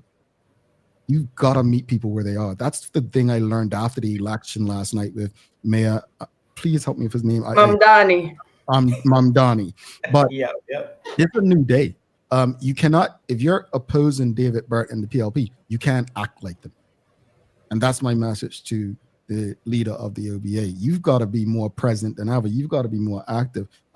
What I noticed last night when again, I read after the fact about a lot of stuff. I didn't know about these governors' races and these. I didn't. I thought everything was next year, but I learned something. And I'm like, there's so many things Bermudians can learn from this, and not just the politicians, but the people can learn from this. More love for Dwayne. Yeah. Says Dwayne, you really mature for 31. We need solid young men like you. And I mean, Dwayne, you mentioned conservative young men, and there's this wave of incel culture. So I think you're a real example, and Suzanne Ingham is showing you that. Yeah, well, first of all, I just want to thank Ms. Ingham and also Ms. Horton as well for this kind words. And I really appreciate it. And I mean, my whole goal in politics has always been to be accessible, available, and consistent. I mean, those have been my 3 pillars. And, I've been going at it for about 6 years frontline now. And I don't think I've have any intention of slowing down yet. But and how do you feel when I reach out to you? Because I do this with everybody. And I disagree with you highly. Do you take it personal? You first for a second, Jamal. Sorry. No, I was saying it when I reach out to you and I disagree with you and stuff. Like, do you take it personal? How do you take it? Because I'm sure you know my personality by now. And there's people, they only see what we discuss here. But how does it make you feel when I do that? I mean, for me, it's par for the course, right? I mean, when you're a public person, you have to understand that your message is not just going to reach people that you agree with. And I believe that iron sharpens iron, right? So if somebody is coming to me with legitimate concerns and disagreements, it only makes me either pivot my stance and say, oh, maybe I was incorrect, or sharpen my tools to defend my position against somebody who's a worthy opponent. So I actually take it as a badge of honor that somebody feels, comfortable enough to come up to me and say, I disagree with you. I'm not really fond of what you said, because that shows me that not only do they have a bit of respect for me, though they disagree with me, but they're willing to have dialogue. And that's what democracy is all about. What I do dismiss is when somebody is clearly biased, clearly not willing to actually have the conversation, but is looking to pivot and parrot PLP talking points to me. I'm not really interested in that conversation, but I do have great conversations with PLP voters. As you know, my seat is marginal. So I have a strong representation of PLP in my seat. And so we have those discussions, and all it does is strengthen me, in my opinion. I appreciate it. And folks, you name premiers, from Premier Burt right back to you at Brown. I've sat in the office, I talked to him, I've done lunch with him, I've argued with him, I've reached out and said stuff to them that you probably can't say on this show. But I think realizing how they respond to you is how I think of them. And I think you're very measured. You have a great temperament. And when you said 31, I'm just like, man, this guy carries himself better than some of the people who've been doing this for like 20 years, So I appreciate you. I'm grateful that you are open to discussing things, and props to you for moving this bill forward, even though it may not turn out, and to some it may seem like optics. It's what the younger people are asking for. It's what people are asking for. So I think that's how governance should work. Unlike me, who, if I was ever in government, I'm not necessarily doing what the people want. I already tell you all that. That's why I keep telling you, don't vote for me. Don't nominate me. I'm not going to do what you want. I'm going to do what I think's best. But I'm joking. Dwayne, before you go, happy 6th anniversary to you and your wife. Oh my goodness. Happy anniversary. Beautiful family. And at 31, showing that, there are paths we can take to make our country better, especially for Black men. So thank you for being an example. as Teray said. So please give your wife our regards and continue to do what you do, even if I disagree with you. I appreciate that. Thank you so much. And hey, we welcome disagreement. And what I will tell you, Jamal, is that folks like you are very welcome in rooms in political caucuses, because you need somebody that's back there that's like, all of this is crap. Honestly, because it actually adds to discourse and it makes folks readjust and reassess. And that's never a bad thing. Indeed. Indeed. Thank you so much, Dwayne. We'll be in touch. Have a wonderful, wonderful day. Talk soon. Thank you. I appreciate that. MP Dwayne Robinson, folks. Look, I really enjoyed that conversation, and I'm happy that Teray was here, knowing how passionate she is about that particular issue, to have that conversation with MP Robinson. We're going to take our final break. Don't forget, we got Daily Play. Hopefully, MP Robinson has done the survey. Hopefully, Ariana Hudson has done our survey, and anyone else in our audience who hasn't, hopefully you've done it, but don't go anywhere. We're going to come back very quickly. Is music today. Don't let us down, folks. Being from this little island, like yourself, we knew you needed access to reliable shipping. We set up mailboxes so you can skip all the long waits or held up in customs excuses. With mailboxes, that won't happen. Get your packages in under 48 hours using our dashboard. Plus, if you're a planner or headerer, our weekly consolidation service might be for you. We hold your packages in Delaware and ship them together to save you big time on shipping fees. And with our warehouse being in Delaware, that means 0% sales tax. Pretty cool, right, guys?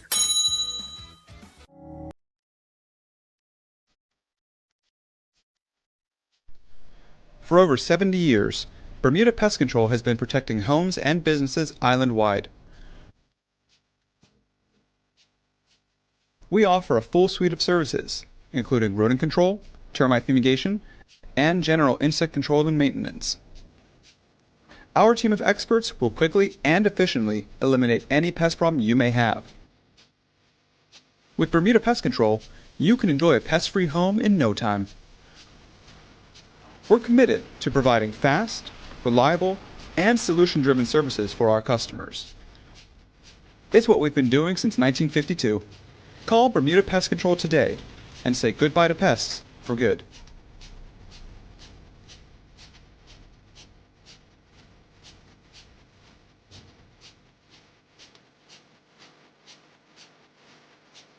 Looking for the best care for your pets? Nova's Ark Feed and Supply has everything you need, from top quality foods to toys and supplies. We've got it all. Join our frequent buyer program and earn rewards every time you shop. Plus, we've been awarded the Clever Customer Initiative program for helping you save more. And don't forget, we open an hour early on Saturdays so you can get a head start on your pet care. Visit us today or shop online for easy pickup or delivery. Your pets will thank you. Dreaming of expanding your business? With BDC's Loan Guarantee Program, we support your ambitions. Get up to 75% guarantee on bank or credit union loans up to $300,000. Just your vision and our support. Apply today and unlock new business opportunities. BDC, Bermuda Business starts here.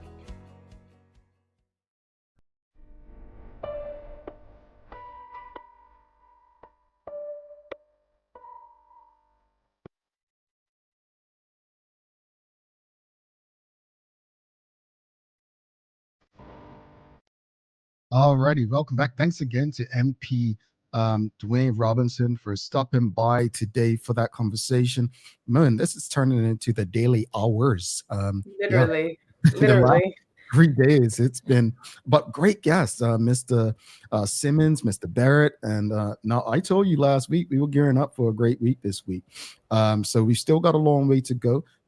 We've got Mia joining us as a guest tomorrow, and then we've got to Gina Spence coming on Friday. So, but thanks again to MP Robinson. Thanks again to the BAC group of companies, Medical House Lindos, People's Pharmacy, and a big shout out to HSBC Bermuda for ensuring that we can have these engaging community conversations with you on a regular basis. Folks, it is time for the Daily Play, brought to you by Bermuda Trivia, now available at stores throughout Bermuda. Follow Bermuda Trivia on Facebook, Instagram, Twitter, X, and TikTok to find out why it's Bermuda's favorite trivia game. Teray, it's music today. Are you ready? Okay, I'm ready. I think I'm ready. But the audience, maybe they're ready too. You got this. Trust me, you've got this. Something about your personality tells me you've got this. All right, here we go. What was the name of the Titanic theme song performed by Celine Dion? Oh my goodness, I do know this. I should know this. It's playing in my head. I can't remember. I thought she had it. Oh my goodness. Yeah, I don't know. It's not coming to me. Oh, the audience What is it? The audience is Googling. My heart will go on. Oh my goodness. Oh my days. Yeah, My Heart Will Go On is the theme song for the Titanic. Yes. What it sounds like? Can you give us a little teaser? No, I ain't pay for that. Can you sing? You look like you were in like choir. Oh, I was. I mean, I was front. I was lead back then, but then my voice changed. Yeah, but no.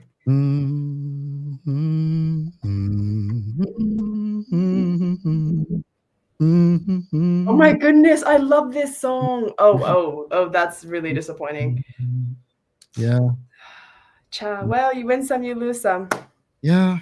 Stacey Ann Brown, she's typically always on it too. She's good. Yeah. She's very good. She must play Bermuda Trivia too, because she's good at everything. All right, so let's wrap it up. Final thoughts on this morning's discussion about adding questions to ballots, and then the conversation with MP Robinson. What you got?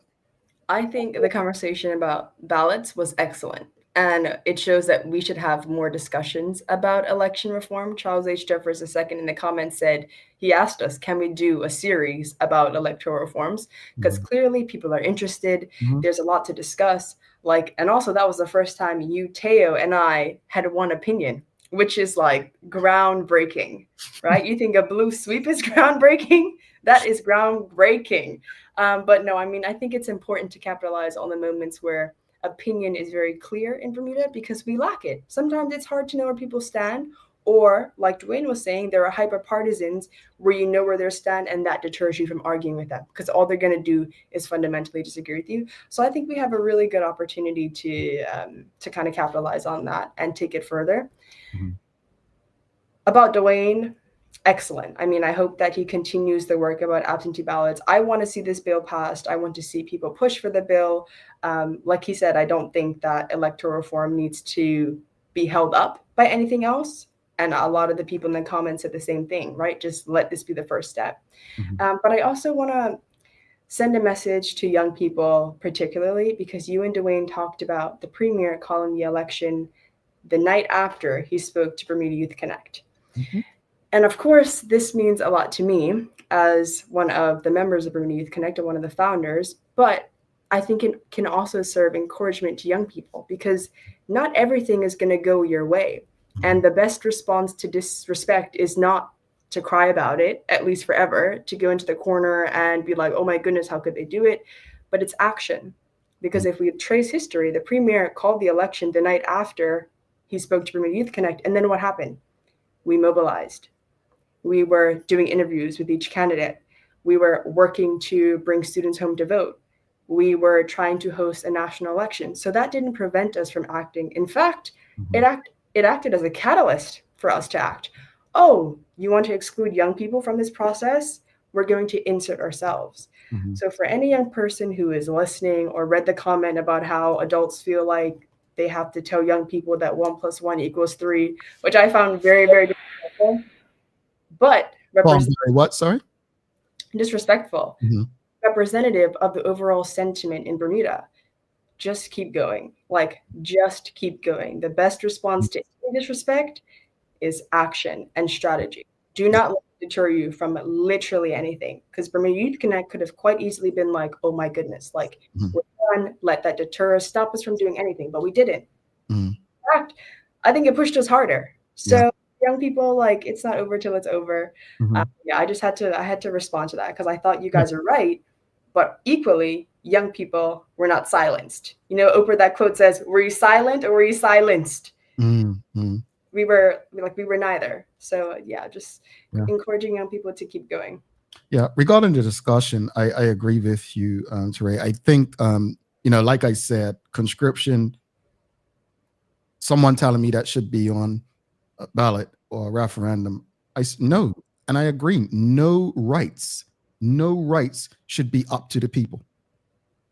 It's my rights are not a matter of popularity. And I hope people understand that.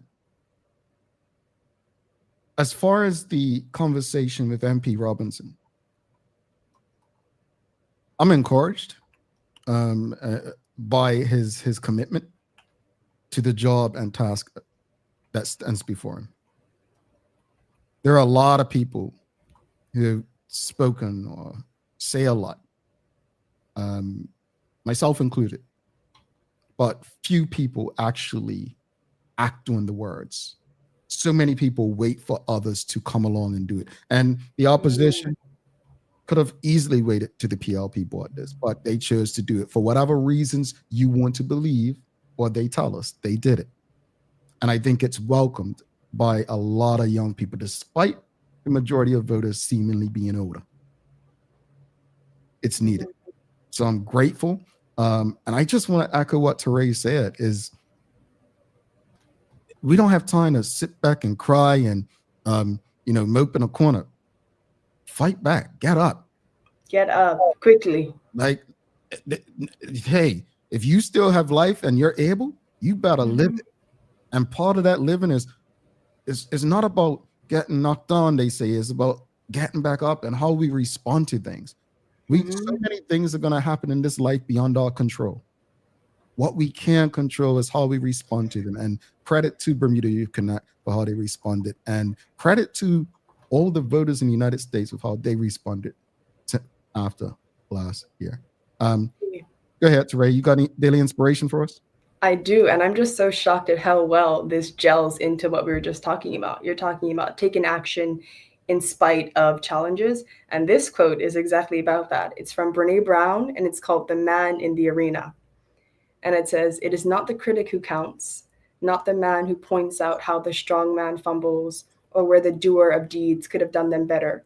The credit belongs to the man who is actually in the arena, whose face is marred by dust and sweat and blood, who strives valiantly, who errs, who comes short again and again, because there is no effort without error and shortcoming, but who does actually strive to do the deeds, who knows great enthusiasm, the great devotions, who spends himself in a worthy cause, who at the best knows in the end the triumph of high achievement, and who at the worst, if he fails, at least fails while daring greatly, so that his place shall never be with those whose cold and timid souls, who never know victory nor defeat." That weren't a quote. That's a sermon. Hey, get up, people. Get up and fight. Hey, age to the man in the arena. There you go. Get in the arena, folks. Got a question real quickly. Ariana Hudson said, I missed the survey. It's on our website, thedailyhour.com. So it's right up top of the website. If not, you can hit me on LinkedIn or wherever you communicate, and I will send it to you directly. But thank you all so much. Ms. Ellen Kate Horton, no from me. No. I'm going to be like Lauren Hill. Miss Ellen Kate, we're working on them. We'll get a yes. We'll be getting to yes by the end of this. We fight enough in private. You people, you all, the audience, will think we hate each other, how we communicate. Like, you have to be okay with how we do it, though. They will have to be okay. You feel me? They will be. They want it. They love it. Okay, fine. Anyway, folks, don't forget to subscribe on our website. Follow us on all of our social media channels to stay up to date with all that we have going on. Help us grow beyond the mic as we do our part to continue to improve our community. Thanks again to our partners, the BAC Group of Companies, Medical House, Lindo's, People's Pharmacy, and a big shout out to HSBC Bermuda for ensuring that we can pump through the radio areas with these most important community conversations. As always, we appreciate you, we love you, and we thank you for making us part of your daily routine. If all goes well, we'll be back to do this again with you tomorrow. She's Teray Tall. I'm Jamel Hartman. Please do make it a safe and a great day. BR is out. Peace.